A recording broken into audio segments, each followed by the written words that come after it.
Muslim സംഘടനകളോട് use and throw ശൈലിയാണ് CPM പിന്തുടരുന്നതെന്നും EMSന്റെ കാലത്തും അവർ അത് പരീക്ഷിച്ചുവെന്നും മുൻ മന്ത്രി MK മുനീർ. ലീഗിനെ എതിർക്കാൻ ഇമ്പിച്ചിക്കോയെ ഉപയോഗിച്ച് പ്രോഗ്രസീവ് ലീഗ് എന്ന സംഘടനയുണ്ടാക്കിയ ആളാണ് EMS. പക്ഷേ 1957 മുസ്ലിം ലീഗ് CPMനൊപ്പം വന്നപ്പോൾ EMS പ്രോഗ്രസീവ് ലീഗിനെ പിരിച്ചുവിടുകയും ചെയ്തു. CPM ലീഗിന്റെ വോട്ട് പിടിച്ചെടുക്കുന്നുണ്ടോ എന്ന് അടുത്ത തെരഞ്ഞെടുപ്പോടെ വ്യക്തമാകുമെന്നാണ് MK മുനീർ ഒരു പ്രമുഖ മാധ്യമത്തിന് നൽകിയ അഭിമുഖത്തിൽ പ്രതികരിച്ചത്. LDFൽ ചേരുന്നത് സംബന്ധിച്ച് മുസ്ലിം ലീഗിൽ ഇതുവരെ ചർച്ചകളൊന്നും നടന്നിട്ടില്ലെന്നും മുതിർന്ന നേതാവ് പറയുന്നുണ്ട്.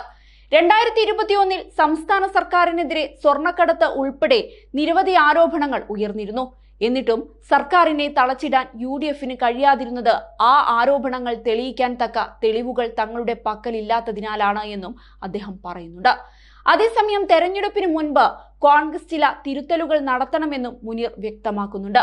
എപ്പോഴും കോൺഗ്രസ് കാര്യങ്ങൾ നിസ്സാരമായി കാണരുത്. ആരെങ്കിലും ഒരാൾ ദ്വാരമുണ്ടാക്കിയാൽ കപ്പൽ മുഴുവൻ മുങ്ങിപ്പോകും. അതുകൊണ്ട് കോൺഗ്രസിന്റെ ആഭ്യന്തര പ്രശ്നങ്ങൾ തിരുത്തണം. കപ്പൽ മുങ്ങാതിരിക്കാനാണ് ലീഗ് ശ്രമിക്കുന്നത്. എന്നാൽ കോൺഗ്രസിന്റെ ആഭ്യന്തര കാര്യങ്ങളിൽ ഇടപെടാനാകില്ല. ദേശീയ തലത്തിൽ BJPയോട് നേരിട്ട് ഏറ്റുമുട്ടുന്നത് കോൺഗ്രസ് ആണെന്നും അദ്ദേഹം ഓർമ്മിപ്പിച്ചു. മാർക്സിസ്റ്റ് പാർട്ടിക്ക് കോൺഗ്രസിനെ ഒരു തരത്തിലും മാറ്റി നിർത്താനാകില്ല. ബംഗാളിലും ത്രിപുരയിലും CPM അപ്രസക്തമായി. അവരുടെ നേതാക്കളെല്ലാം BJPയിലേക്ക് പോയി. അവരുടെ പാർട്ടി ഓഫീസുകൾ പോലും ഇപ്പോൾ BJP ഉപയോഗിക്കുകയാണ്. കോൺഗ്രസിന്റെ മൃദു ഹിന്ദുത്വ നിലപാടിനെ ലീഗ് പിന്തുണയ്ക്കുന്നുണ്ടോ എന്ന ചോദ്യത്തിന് സ്വന്തം നടപടികൾ കോൺഗ്രസ് തന്നെ വിശദീകരിക്കണമെന്നായിരുന്നു അദ്ദേഹത്തിന്റെ പ്രതികരണം.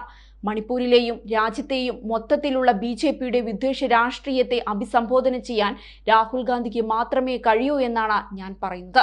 കോൺഗ്രസിന് തന്നെ വ്യത്യസ്ത ആശയങ്ങളുടെ ചരിത്രമുണ്ട്. ജവഹർലാൽ നെഹ്റു ഒരു സോഷ്യലിസ്റ്റ് ആയിരുന്നു. ഗാന്ധി കുടുംബത്തിന് ഒരു മതേതര പ്രത്യയശാസ്ത്രമുണ്ടെന്ന് ഞാൻ വിശ്വസിക്കുന്നു.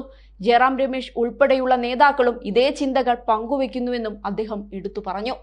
അതേസമയം കേരളത്തിലും കോൺഗ്രസിന്റെ കാര്യം പ്രതിസന്ധിയിൽ തന്നെയാണ്. ലോക്സഭാ തെരഞ്ഞെടുപ്പുമായി ബന്ധപ്പെട്ട സീറ്റ് വിഭജനം UDFൽ പൊല്ലാപ്പ് സൃഷ്ടിക്കുകയാണ്. വേഗത്തിൽ സീറ്റ് വിഭജനം പൂർത്തിയാക്കി സ്ഥാനാർത്ഥി പ്രഖ്യാപനവും നടത്തി പ്രചരണം തുടങ്ങാമെന്നാണ് കോൺഗ്രസ് കണക്കുകൂട്ടിയത്. 3ാം സീറ്റ് പതിവ് പോലെ മുസ്ലിം ലീഗ് ഒഴുക്കൻ മട്ടിൽ ചോദിക്കുക മാത്രമാകും ചെയ്യുക എന്നാണ് കോൺഗ്രസ് കരുതിയിരുന്നത്. എന്നാൽ മറിച്ചാണ് സംഭവിച്ചത്. 3ാം സീറ്റ് വേണമെന്നാണ് മുസ്ലിം ലീഗിന്റെ നിലപാട്. എല്ലാ ലോക്സഭാ തെരഞ്ഞെടുപ്പിന് മുൻപും സമാനമായ ആവശ്യം മുസ്ലിം ലീഗ് ഉന്നയിക്കാറുണ്ട്. പിന്നീട് ചർച്ചകളിലൂടെ അവരെ പിന്തിരിപ്പിക്കുകയാണ് കോൺഗ്രസ് നേതൃത്വം ചെയ്യുക. ഇത്തവണ മുസ്ലിം ലീഗ് അല്പം ഗൗരവത്തിലാണ്. മുസ്ലിം ലീഗ് 3ാം സീറ്റ് ചോദിക്കുന്നത് വെറുതെയല്ല എന്ന് PK കുഞ്ഞാലിക്കുട്ടി ഉൾപ്പെടെയുള്ള നേതാക്കൾ വ്യക്തമാക്കുകയും ചെയ്തിട്ടുണ്ട്. അതുകൊണ്ട് ലീഗ് ഇത്തവണ കാര്യമായി തന്നെ കളത്തിലുണ്ട്.